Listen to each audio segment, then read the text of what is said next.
I would like to say a few words about what we found here 25 years ago and what we continue to find here that has kept us coming so consistently over these many years. There was an informality and friendliness and humor and even playfulness among everyone here that was very engaging and very warm. You could see that people came together not only because they shared beliefs and values, but because they enjoyed each other tremendously. We had a very informal church in the old church. And so the first Sunday we were in this building in April of 1990, Dick Perlich and I made the executive decision, spur of the moment decision, to take our coffee cups and walk into the meeting room with our coffee cups. And to this day, we still are doing that. We give play to our creativity and humor. As we've grown larger, we've wanted to be sure that wasn't lost. And grow larger we did, right from the first, feeling the same pride and excitement in that, and the same determination and concern and trepidation around how to handle all that we feel again now. Well, the growth of the congregation over time, when we do it almost unanimously. All of the major decisions in the 28 years that I've been a member of this church have happened by a near unanimous decision of the group. Well, I've been for expanding the church as long as it's looked like a possibility. Not because I want it bigger. In fact, I felt uncomfortable at our old little church because it was so crowded. That's coming up with this church too. But I don't see how we could not expand and be the same place. If you're not welcoming new people, then you've turned into some kind of a closed club. That's what would really change us, if we had to worry about letting more people in or whether we attract them. So, this church has grown so big, I think it's gotten very intimidating, perhaps, for new people who come in and see all these people scurrying around knowing what they're doing. And then one at a time, I can meet these people and corral them into the kitchen, and some of them have really gotten involved in this church, partly through working in this kitchen. So I feel real proud and grateful that I've had this opportunity. I'm just going to refill the platter. That's my job today. Well, the church is pretty central to us. It makes us feel more whole, I think. It fits us into the community. In fact, without the church, we'd have pretty tenuous links to the people right nearby here. So it's an important place, and helping out with it really makes you feel like a part of it. It's less of a spectator sport that way.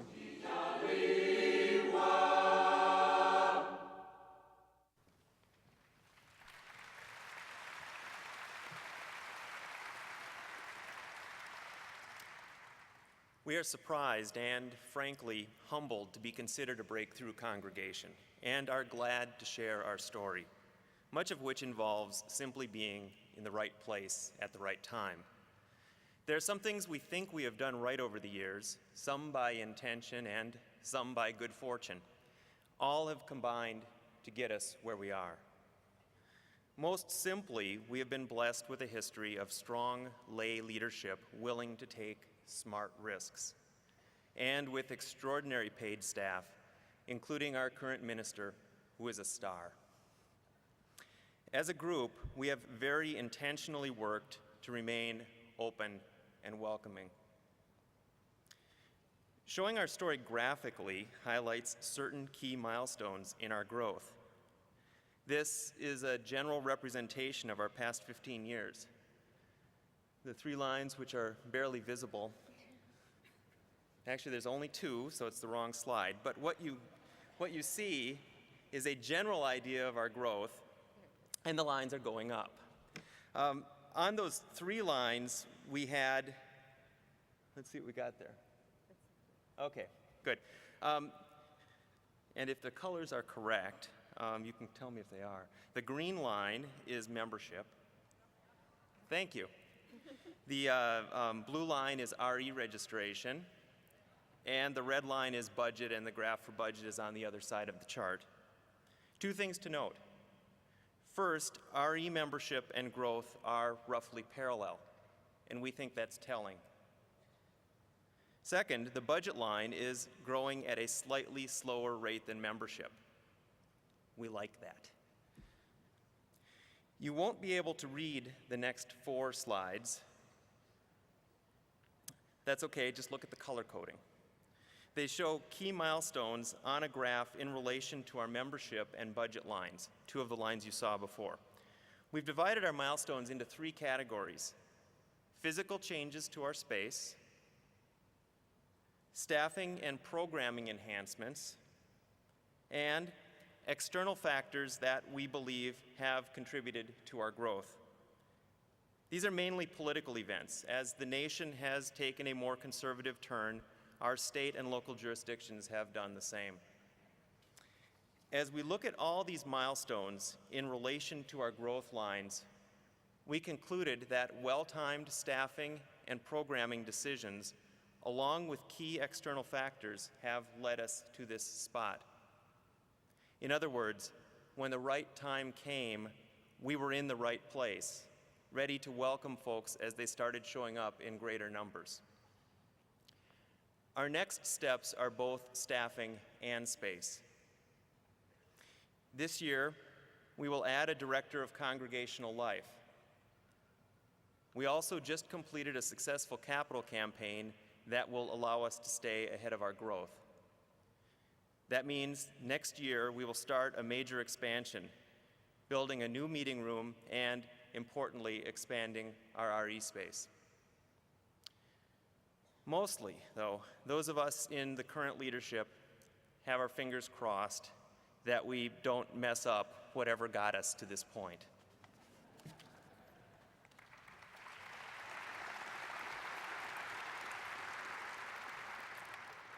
In every moment of our growth, our congregation has tried to be true to its mission.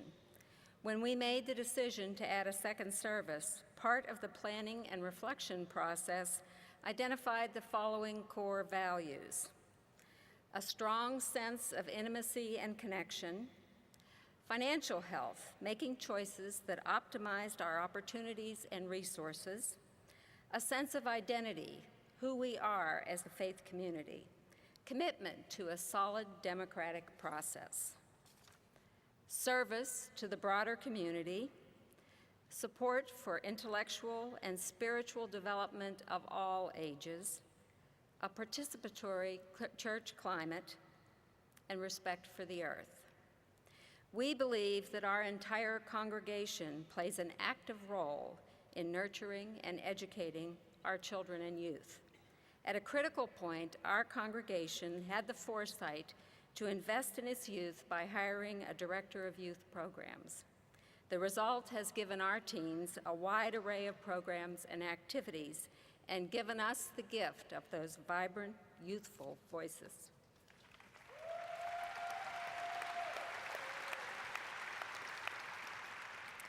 In the months leading up to the Iraq War in 2003, our youth group was alarmed by the rush to, the reasoning for, and the roar of the coming war.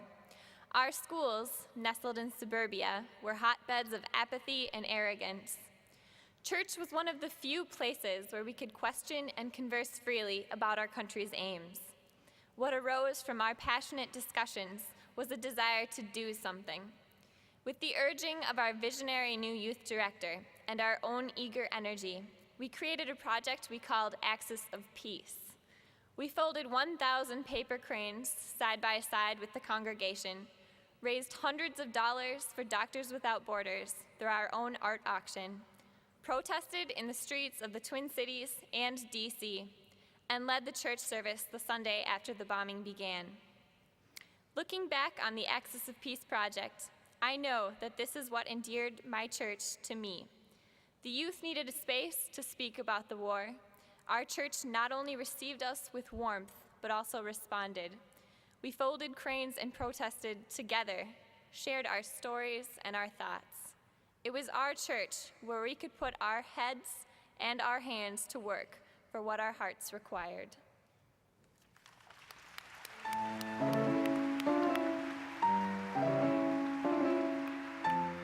I think the cost of this piano raised a lot of questions for a lot of people.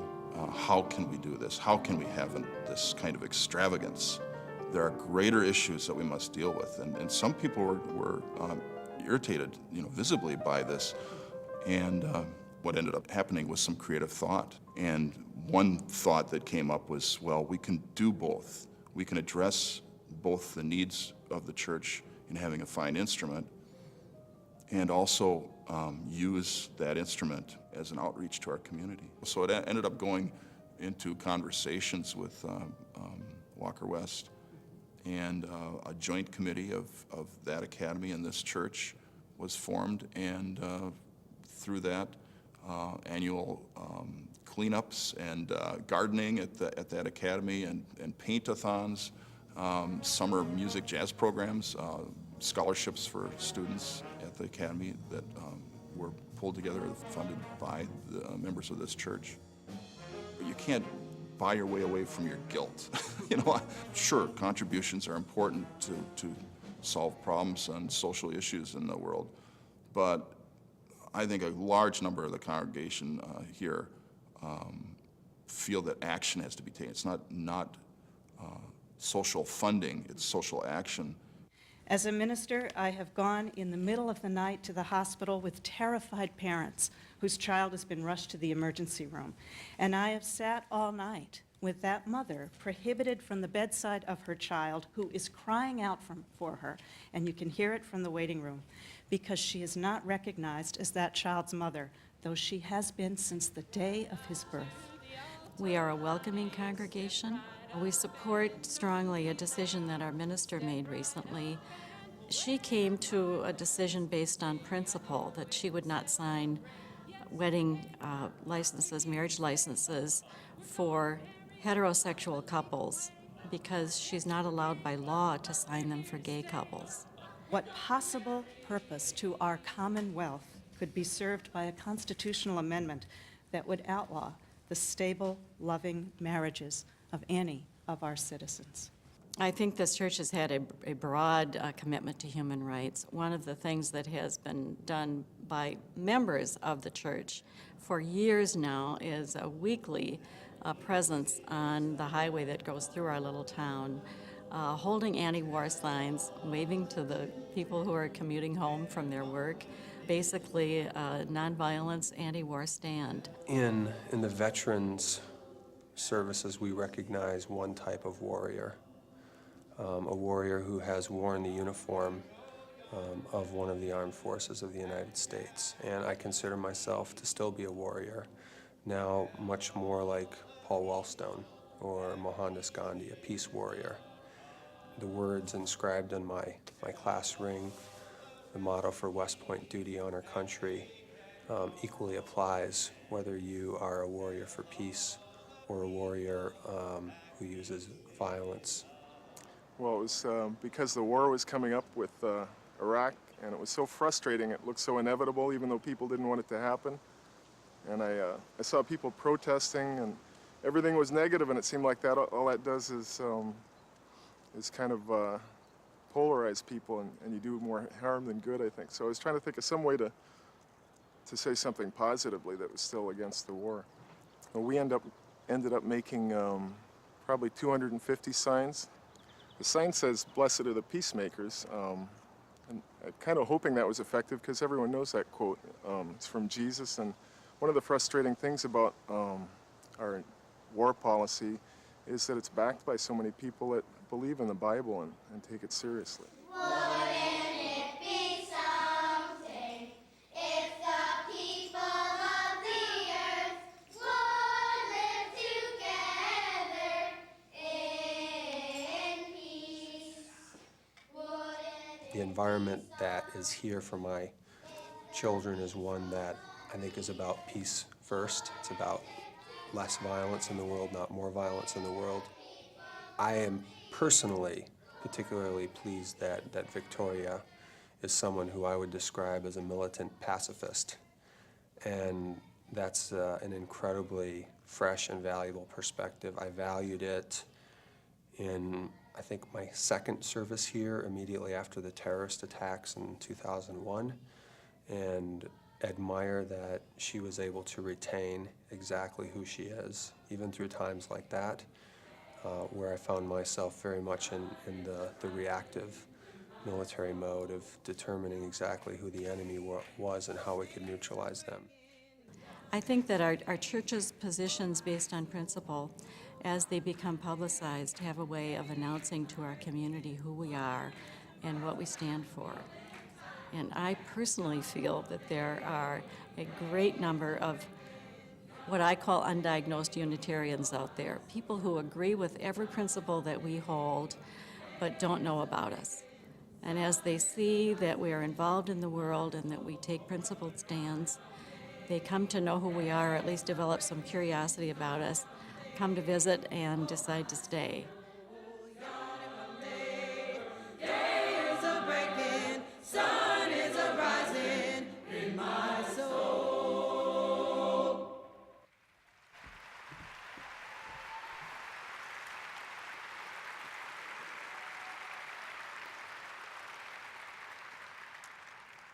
White Bear Unitarian Universalist Church is a religious community of youth, adults, and children living into its potential in each moment of its history. Its people have chosen again and again, courageously and sometimes at some risk to their own sense of identity or their sense of intimate community, sometimes with a financial leap of faith, to open the door wide enough so that those who want to come, who need to come, can find a welcome place. And so that those who've been around just a little longer can clasp their hands and say to them, and mean it, we are so glad you're here. Before you came, we were a little less whole, a little less robust, a little less strong, a little less in general. We're so glad you've come. The congregation has never courted growth, but it has always met its moment with gladness, generosity, and intention. Its people see clearly the need to move the bright light of liberal religion out from under the bushel where we tend to guard it, and let it shine as a beacon to anyone seeking, as one new member put it recently with tears in her eyes, perhaps a few others of like mind, but more. Others of like heart, brave and strong, open heart. The congregation sees itself as a sanctuary for the foreseeable future, a place from which we can organize effectively to reclaim religion from the fundamentalist religious right, to reclaim the life of the Spirit in humility and reverence, and work with others outside the congregation to build the beloved community in the wider world. Come into this place. We say it every Sunday morning. This fall, we'll say it in the afternoon as well when we add a third Sunday worship service. Come in with all your vulnerabilities and strengths, fears and anxieties, your loves and hopes. For here you need not hide nor pretend nor be anything other than who you are and who you are called to be. The words are from the Reverend Rebecca Edmiston Lang. Come into this place where we can touch and be touched, heal and be healed, forgive and be forgiven. Come into this place where the ordinary is sanctified, the human is celebrated, the compassionate is expected. Come into this place. Together we make it a holy place, and welcome. It is an invitation people are longing to hear right now. To extend it is a privilege, an honor, and a religious discipline. In Matamidi, Minnesota, for 49 years, it has been the people's true vocation. Thank you.